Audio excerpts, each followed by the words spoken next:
I have turned off my air conditioner, which shows how dedicated I am to making these videos. In my part of Canada, we've been going through a heat wave, and it was 45.8 degrees Celsius just a few days ago. That's 114.8 or so Fahrenheit. So it's really hot in this part of Canada, and I'm determined to get through this video with the air conditioner off. Today I want to talk about grammar. Some people say you should not bother with grammar at all. I'm taking the opposite position. I think you should avoid grammar if you want to learn really slowly. I think avoiding grammar is a terrible idea if you want to be quick at learning languages, and I'm going to explain why. The benefits of dealing with grammar, let me give you 3 benefits of dealing with grammar, and then I'll explain what grammar is, because that's most of the problem. People don't understand what grammar is, so they avoid it. The benefits of having some knowledge of grammar is that you will learn faster.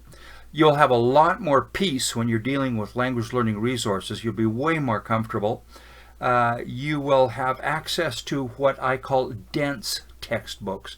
There's a lot of textbooks and learning materials that are very fluffy. Some people have described them as phrase books with big color pictures and crossword puzzles and little goofy games and stuff like that. But to deal with a book with really a lot of information in a small amount of space, you're going to have to deal with a little bit of grammar. And here's the 4th of my 3 points. I just noticed I have 4 points to my 3-point introduction. Finally, you will be able to master language patterns a lot better if you have a little bit of knowledge of grammar. And don't be freaked out. I'm going to tell you a little bit about grammar. You're going to be fine, and you're going to learn way faster. Let's talk about it.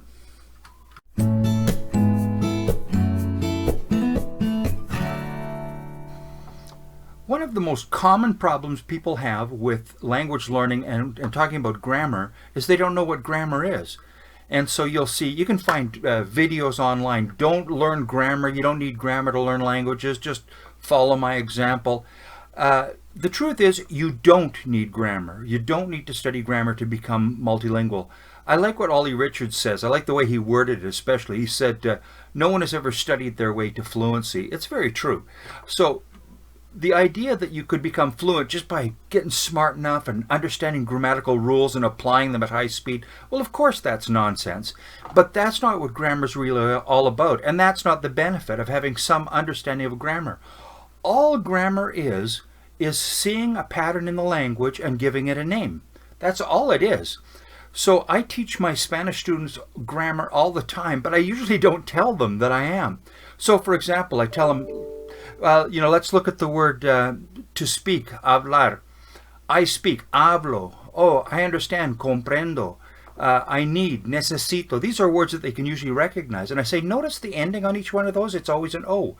Almost always in Spanish, when you're talking about yourself, in the present tense, the ending will be O. That's grammar. All we did is we noticed a pattern and we gave it a name. Okay, so now I can talk about that in grammatical terms, which is not really useful to most of my students. I'll say, the first person singular present indicative of regular first conjugation nouns ends in an O. Well, that's not a helpful way to master Spanish conjugations or anything. But a little bit of knowledge about grammar will help you a lot. Let me explain. All you really need to know about grammar is a very small amount of information. And what it lets you do is attack the patterns in the language and make some kind of sense out of them in a reasonable amount of time. I don't think you need to know an awful lot of things. So I would say that it's good to know 7 parts of speech. There are 7 items. You need to know what they are. You should know what a noun is. You should know what a verb is, a pronoun, a preposition, an adverb, an adjective, and an article. You should know what they are. So sometimes I've explained to my students, okay, this is how irregular verbs work in Spanish. And I can teach people how to use irregular verbs in Spanish easily in one lesson. But what happens is I start talking about irregular verbs and somebody will say, excuse me, profe, what's a verb? I think, oh no, okay, let's back way up. Let's back way up. And so if you have to explain what verbs are without using the word verb, without using any grammatical terms, it can be done, and I'm good at it, but it's awfully slow and terribly inefficient. I think it's a dumb idea. So learn those 7 parts of speech. That's all you need. And I think you need to know 4 grammatical concepts to attack at least the languages that I've attacked. And there's others, depending on the language that you're learning. But you have to know at least what conjugation means. All conjugation means is when you get some form of a verb, how do you figure out who you're talking to or about? So in Spanish, you can tell by the endings on the verbs. It's really easy and actually quite predictable.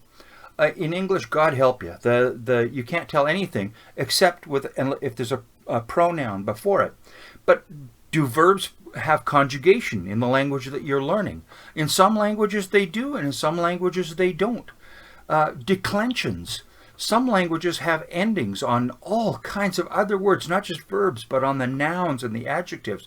For example, Russian and German. You've got different cases: nominative, genitive, dative, accusative. Some languages have instrumentative, locative, vocative declensions. You need to know what declensions are, especially if you're learning a language that has them. But when you're attacking a new language, you want to know, does your target language even have these things? Do you need to know what conjugations are? If you do, if you say, okay, this language has conjugations and I can learn them real quick. If you attack Portuguese and you know that there's a certain number of forms of every verb and they're quite predictable, and the book that you're using or the class that you're taking explains conjugations, you're way faster at mastering this pattern than if you just have to sit there and guess and try and imagine and try to absorb it and wait until the pattern somehow sinks into your brain without any sense of order or reason to it. What a torturous way to learn a language. Anyhow, conjugation, declensions, syntax. All syntax means is really how sentences are put together. It sounds really cool. If you toss up the word syntax in a game of Trivial Pursuit or something, you'll really impress people. I like the way Gabriel Weiner says. He wrote a book called Forever Fluent, or Fluent Forever. Anyhow, very good book, really worth reading. He says you only really learn 3 things when you learn a language. You learn words, forms of words, and the order of words. Syntax is the order of words. How are sentences put together? So, for example, you know that the word order is really different than English. So the syntax of German is just a different deal. But when you know what that is, if you say, okay, I've got to deal with German syntax, okay, I know what I'm talking about. I mean, how I put sentences together. And you don't need the word syntax, but grammar you need. You need to know that I'm talking about word order.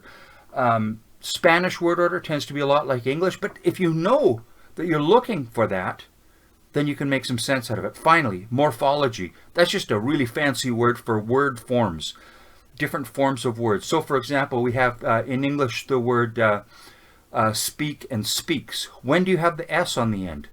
That's grammar. So you notice a pattern in English that you get an S in certain places on verbs and you don't get it in other places. What is the pattern? That's just grammar. And that's not a hard thing to learn. It's so empowering to have some sense of how do you approach this massive thing called a language. If you have a few terms, a little bit of understanding, you have some sense of where you're going. You got a bit of a map. If I'm taking on a new language, I just got a new book, Asimil Yiddish. It's really fun. But I can use the Asimil Yiddish book because I understand when it talks about this is how the verbs work, and this is how the pronouns work, and this is what's different from German, and it makes comments like that. These things all make sense to me because I have a little bit of knowledge. So again, just to sum up, I'm not saying that you have to be able to master a bunch of rules and apply them at high speed. That's not what grammar is. Grammar is recognizing patterns and giving them a name so that you have some logical, practical sense of learning a reasonable amount of information in a reasonable time. Without it, I think you're going to learn very, very slowly. It can be done, but it's hard. When I teach my students, I don't tell them I'm teaching them grammar, but I teach them grammar. And they probably don't even know it. Don't tell anybody. Okay? Thanks.